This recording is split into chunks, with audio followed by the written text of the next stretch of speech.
You've probably received this DM before. Hey, I'm an influencer. Want to collaborate?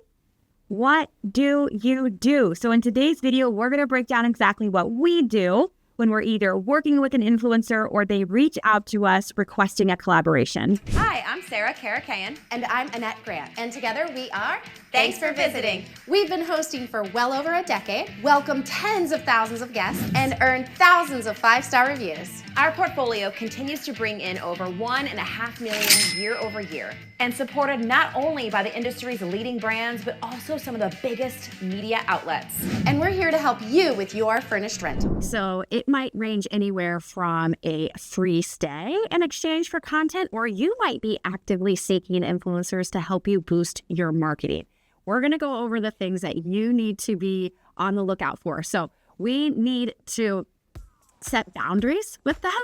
We need to vet said influencers. We need to have shared goals. And then also there are some things that we want to avoid, common traps if you're working with an influencer. First, number one, we want to start with what is the goal of this partnership with the influencer? And this should actually give you some calm and peace right now. There are multiple goals. It doesn't just have to be, to your bottom line, increasing your bottom line. And so when you think about influencers, it's influencer marketing. And marketing can have several and should have several goals. But before you even reach out to someone or you get reached out to, we do just want you to kind of sit back, think about it. Like, what do you want these partnerships to bring your way? And you might have different partnerships for different times in your business. What are some of those goals, Sarah? Yeah, so for example, do you want revenue? Do you want bookings? And if so, how are you going to track the success of the partnership? Is it via a special link or a code that you give this influencer to give their followers so that you know that that's a direct ROI from that partnership? Maybe you're looking for some brand awareness. Okay, this influencer has an audience that you want to be a part of. And so honestly, just them being in your space, tagging you, creating content. But let's see if that partnership, does it increase impressions for your social media or for your website? Are you gaining followers from that, right? What are those metrics you're going to track to see if this partnership was a success? Maybe you need content creation. Maybe you want some content creation for your Instagram or your TikTok, even if you want to put it on your website and Photos, yeah. Photos, love their style. And so how many videos are you going to get? How many still photos are you going to get? Who's going to be in them? What are they going to be of? Again, if you're going to have them in your space where you can't have another paying guest, you want to make sure that your goals are defined. Both you and the influencer know how you'll track that success so that when the partnership is over, you can say, wow, that was really great. It was win-win for both parties. Number two, vet the influencer. The discussion that you have with the influencer, whether you're seeking them out or they've messaged you, you want to make sure that this is going to be a successful partnership and they're not just looking for a free place to stay. They might be getting their feet wet as an influencer. And so that's not a deal breaker in some cases, but they'll have to understand that you need to see some proof in the pudding when it comes to coming to your property and having a partnership, especially if there's going to be any sort of compensation or comp night or things of that nature. So the number one thing you want to understand from an influencer, they need to be influencing human beings to do something, right? Some way, shape, or form. So how do you know if they have good engagement? It's not always follower count.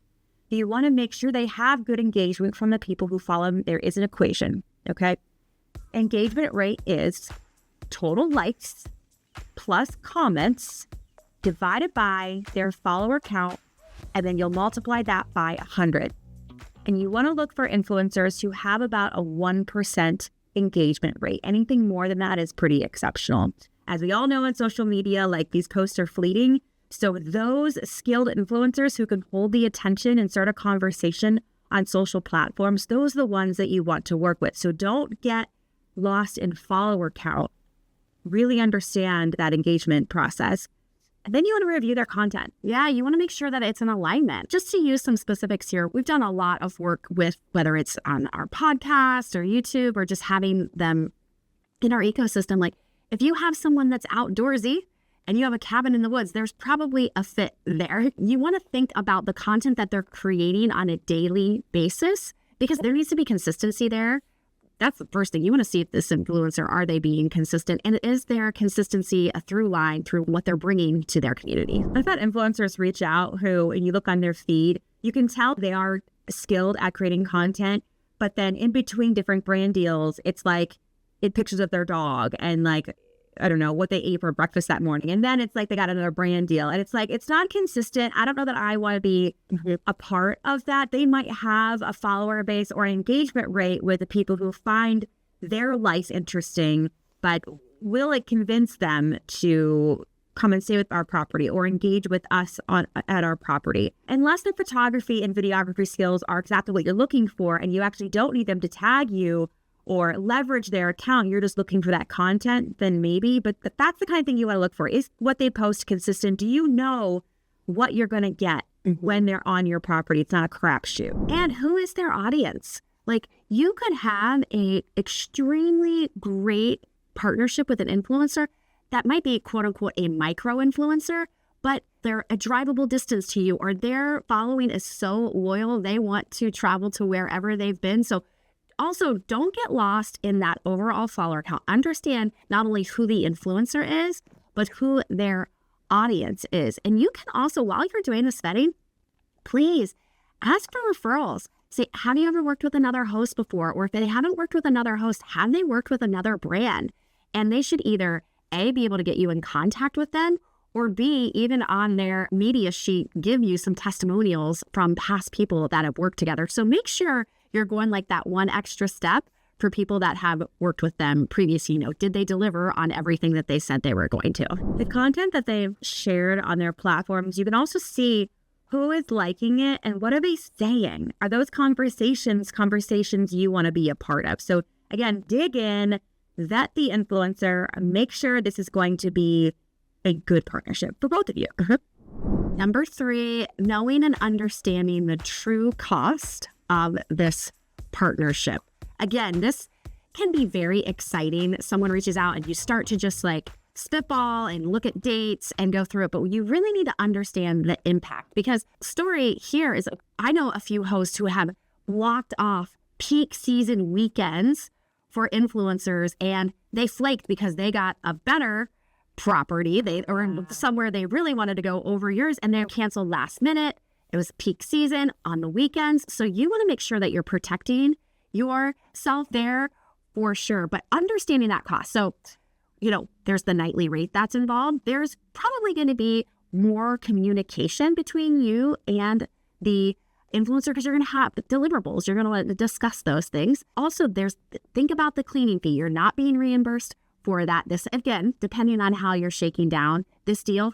But overall, you want to think of, you know, nightly reservations, your cleaning, your communication, time involved, and then not being able to rent that space to potential paying guests.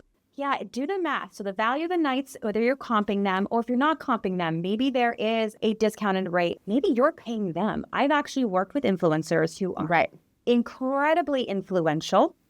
And to be able to have them at the property was, you know, an honor. I don't know what the other words to use. Like, they've got a busy schedule, you know, and they're planning out ahead of time. I will say that too. It's a little bit of a red flag when they want to come like next week or in 2 weeks. A lot of these influencers who truly do this for a living, they plan out their stays.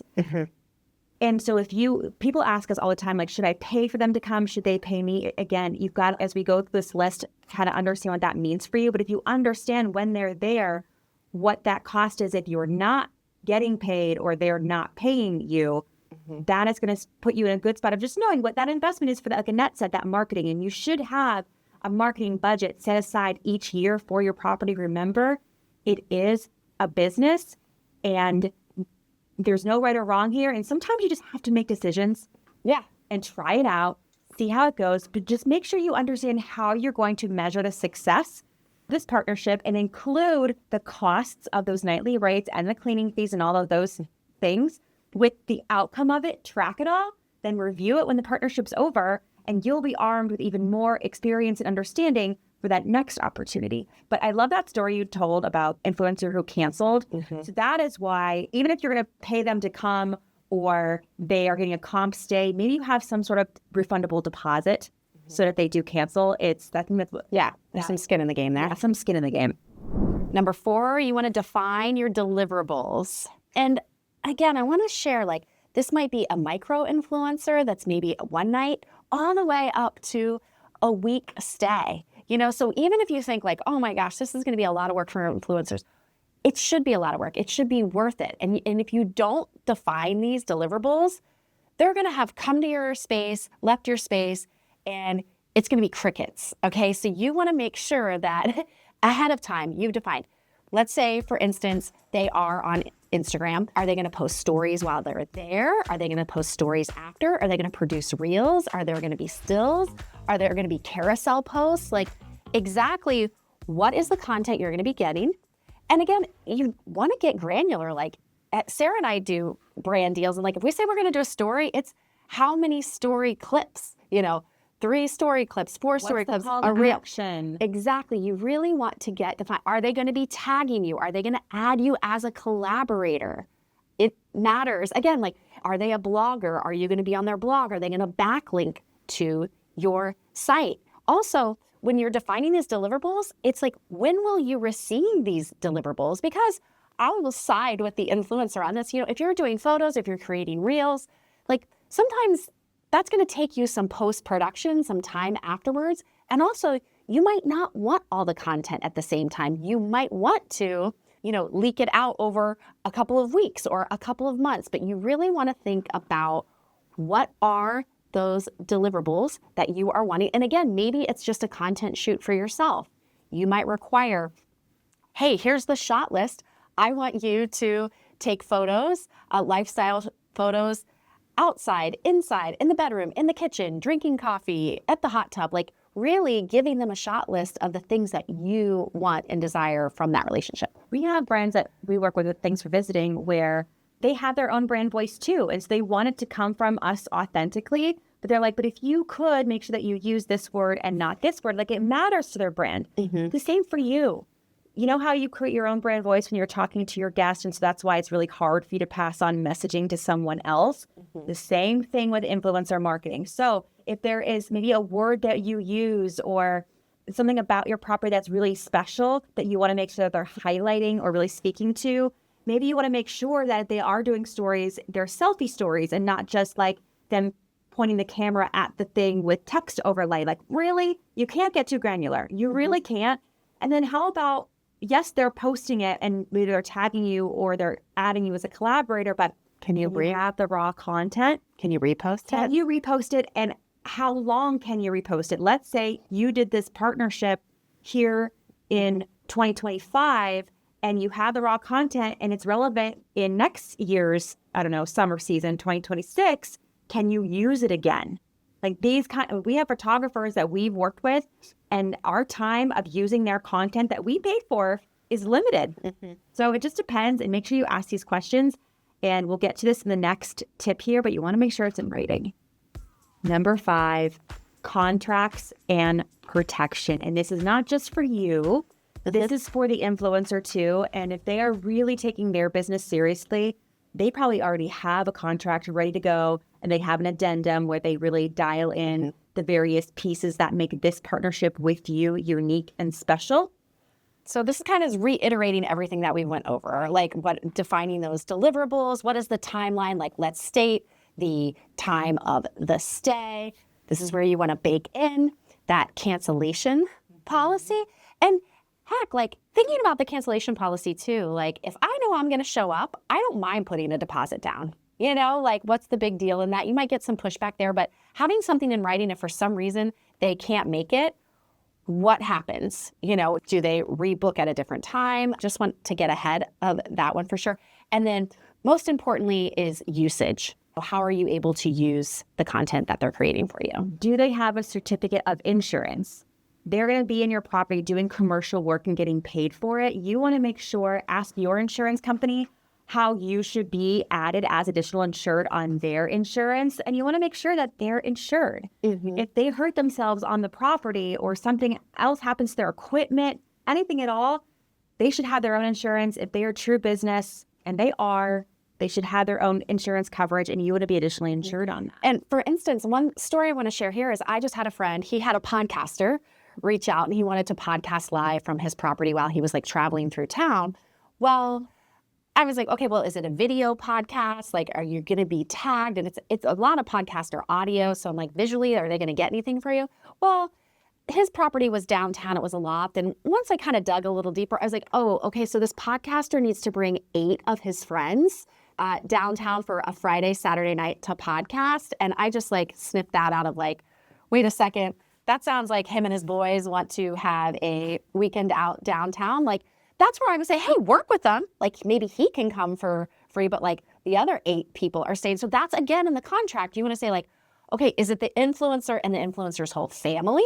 Right. Is it the influencers and their friends? Like who is actually going to be on the property too on that reservation? Yeah, outlining all of that in the contract and getting it signed, giving it to both parties. But we can talk about this, flip the script, Sarah, to the local influencer that you had stay that brought her family for a family vacation, but she was like so entwined in the local like mom group that she got a ton of reservations because it was photos of her and her family enjoying the space. It was a quick drive and like that was worth it to have the whole family come for a family vacation and really just document their stay. That was a deliverable because and that pushed stayed at that property. It pushed those bookings. So there could be a lot of people on the guest list. It doesn't mean it's not a good thing. You just need to know what's going on there. Number 6, I'm using air quotes here. Is this influencer worth it? And we don't have a crystal ball. You can do the list of everything that we just said, okay? And some might be a huge success. Some might be a bust. And guess what? You might have a paying guest that ends up getting you like that going viral with them. But here's the deal. What is viral? What is worth it? To me, this is all sales and marketing. You are building your brand. So is this relationship a part of like the future of your business? Could they introduce you to other people? So I really, instead of just like worth it, looking at their follower count and what the guest, stay is, like the dollar amount, you really need to go a little bit deeper than that. We're all doing sales and marketing every single day. Even being on the OTA is marketing, even you talking to your friends and family. So again, we don't want you to overthink it, but we definitely do want you to test some things too and try it. And don't overlook the micro influencers and, be wary of the super large influencers too. So you have to do what's right for you. Yeah. And if you're not sure, I say try it. You're a business owner. You have to fail faster. You have to get your sea legs, as they say. So if you haven't done it yet, you've listened to some content. This is a piece of content about this. Nothing replaces it, though, with actually doing the thing. So do it, track it, take notes. You'll get better the next time. Number 7, here are some like bonus ideas for you. Don't sit back and wait for that influencer to DM you. Let's go out there and get it. Could you do some local giveaways with some other businesses? That could be an influencer partnership. How about influencers who, they're influencers, yes, but they're really just content creators, and their specialty is called UGC. You might hear the young people talking with this acronym, user-generated content. So they can create something, maybe their face isn't in it, but they are really skilled at making it look so cool using your hot tub, using your coffee maker, and the content they create and the way they position it. And then you can really use that in your social channels or accounts. That kind of content is really powerful these days. And there's some people who are really good at it. They're creative. The way they spin it, their eye on it is super cool. And I highly recommend user-generated content. Also, I think we forget about too is be your own PR to old school publications. Do you have a magazine in your town? Sarah and I have reached out to every newspaper, magazine in our town. And if you give them the story, a lot of times they're a lot more apt to include you and write about your story. So don't travel bloggers, actual print magazines in your town. We want to challenge you today. Actually You go out, instead of sitting back and waiting for a partnership, we want you to go out and create a partnership for your property. And this is about influencers, but you kind of hit on this a little bit, Annette, of SEO, search engine optimization, is not dead.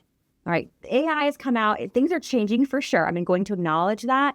But I still go online and quote unquote search it up, which means there has to be something going on with new content online for there to be searches that come up that answer the question that I have. And some of those questions are, where's the best place to stay in Phoenix, Arizona? What is the coolest short-term rental in Phoenix, Arizona? So don't discount the quote unquote influencers who are bloggers, right? Who are their content lives on a website and not just an application like Instagram or TikTok. That is not dead yet. And there's a lot of value, a lot of power in being involved in bloggers who have a great following too. In the comments below, share with us if you've had a successful influencer campaign. We want to know about it. Share with everybody else watching this video. Also, we have a special document for you in the show notes. It is our list of what to watch out for, what to consider with influencer partnerships. So go ahead, download it. It's completely free. And if you want to keep the education going, we've got a great video that y'all have loved. So if you haven't watched it, get on that bandwagon. It's about this one setting that you need to have turned on. It can help increase your bookings by 300%. I mean, by a huge amount. So make sure you go check that out. With that, I am Sarah Karakayan. I'm Annette Grant, and together we are. Thanks for visiting.